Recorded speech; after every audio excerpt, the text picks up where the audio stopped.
গত 7 মার্চ ছিল আমাদের ট্রেন মুম্বাইয়ের জন্য। আমাদের টাটা মেমোরিয়াল হসপিটালে ক্যান্সার ফলো আপ চেক আপের জন্য যাওয়ার ছিল, কিন্তু আমরা সেই দিন ট্রেন টিকিট কনফার্ম থাকা সত্ত্বেও আমাদের জার্নিটা করেছিলাম ক্যান্সেল।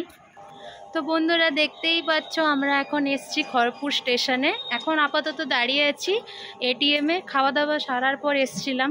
অ্যাকচুয়ালি আমাদের কপালে ভোগা লেখাই আছে। আমাদের অলরেডি তো তোমরা জানোই যে আমাদের অ্যাপয়েন্টমেন্ট ছিল, যেটা একটা পার্সোনাল কারণে, নট আমার যে এন্ডোমেট্রোসিস সেটার জন্য নয়, অন্য একটা কারণে আমাদের ক্যান্সেল করতে হয়।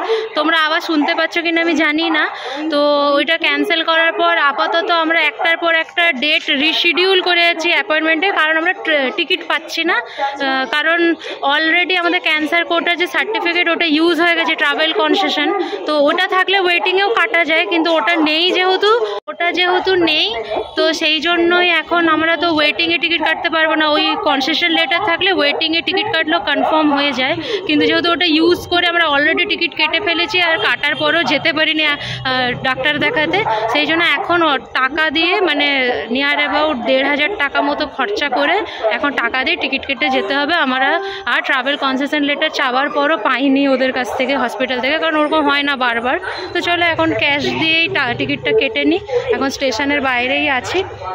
তো এখন কি হলো, টিকিট কাটা হলো? চলে এলাম এত দূর তেল খরচা করে গাড়ির। আজকে সানডে, 2টো অবধি ছিল, শুধু গ্যাসটা ভরা হয়েছে। আমরা অলরেডি সিলিন্ডার ভরতে হয়ে এসেছি, ঘরের যে সিলিন্ডার ওইটুকু কাজই হয়েছে। এত দূর খড়গপুর স্টেশন আমাদের বাড়ি থেকে বেকার আসা হয়। দুপুর 2টো অবধি হয়, আমরা জেনেও জানি না, আমাদের খেয়াল নেই কবে কী বার, আমাদের খেয়ালই থাকে না।